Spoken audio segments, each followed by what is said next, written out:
پروردگارا ما را بی نماز نگردان.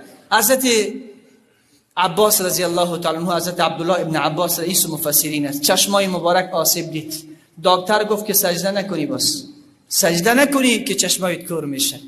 حضرت عبدالله ابن عباس گریه را شروع کرد. گفت گریه هم نکن، سجده هم نکن. شروع کرد به گریه کردن. دکتر گفت برات گفتم گریه نکن. عبدالله فرمود چشمی که گریه ندارد از ترس خدا، پیشانی که سجده ندارد، اون به پیش خدا هیچ خیر ندارد. چشمی که مرا مانع شود سجده خدا نکنم، اون چشم را نمیخواهم. الله اکبر. اون چشم را نمیخواهم.